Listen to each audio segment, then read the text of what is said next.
old, don't worry. Any mistake is an income, is a wonderful revenue for you. So I told myself and told my young people, before 20 years old, be a good student. When you do entrepreneur, just learn some experience. Before 30 years old, follow somebody. Go to a small company. Normally in a big company, it is good to learn processing. You are a part of a big machine. But when you go to a small company, you learn the passion, you learn the dreams. You learn how to do a lot of things at one time. So before 30 years old, it's not which company you go, it's which boss you follow. It's very important. A good boss teaches you differently. And from 30 to 40 years old, you have to think very clearly, you're working for yourself if you really want to be an entrepreneur.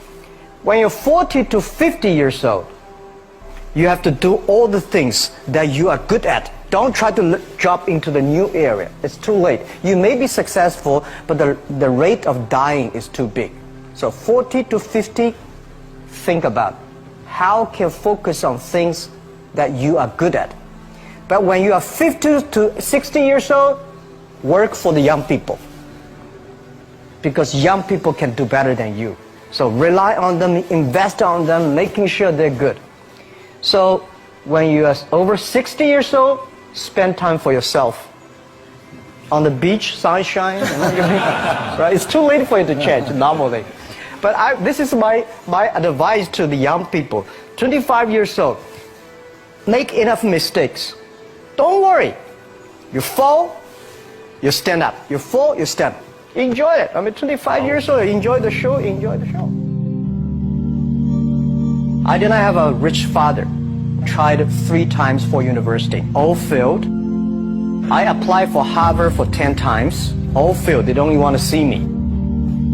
For the last time, I went to the Teachers College, which was considered the 3rd or 4th class of my city. So I applied jobs for 30 times, got rejected.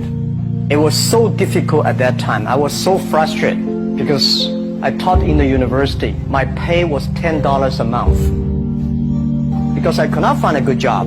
In 1994, discussed that I'm going to do something called internet, and 23 of them against it. They said, this is a stupid idea. We have never heard about internet, and you know nothing about computer. And I never thought I was smart. Nobody believed that I could be successful because everybody said, well, this guy think differently, think crazily. You know, they think about something never worked. I tried to borrow $3,000 from the banks. Took me 3 months, but I still cannot get it. We talked to over 30 or 40 venture capitalists. Everybody said, no, forget it. A lot of people said Alibaba is a terrible model. As I said, I believe it. I think this thing could be big. I never thought it would be that big like today. But I believe that something is waiting for me there. And I have to work hard to prove myself. That was the tough experience. So we gathered $50,000 from 18 founders. We started. For the first 3 years, we did not have even $1 revenue from our business. It was not easy. Why it keeps going ahead, going forward? Because I received lots of email of thanks from the customer. They say, this is such a great thing. We cannot pay you, but this thing helped us. If you keep on helping us, one day you will be successful. And I believe this. Little by little, we build up our business. Little by little, we build up our ecosystem of the infrastructure. And now, after 16 years, we have an Alibaba group, we have a Tmall group, we have a Taobao group, we have Alipay. And people said, you are so smart. How could you make a company like that? Bill Gates, Warren Buffett, Jack Welch, Larry Page, Mark Zuckerberg. The difference between those people and other people, they are always optimistic for the future. They never complain. They always try to solve the problems of the others. When you're optimistic,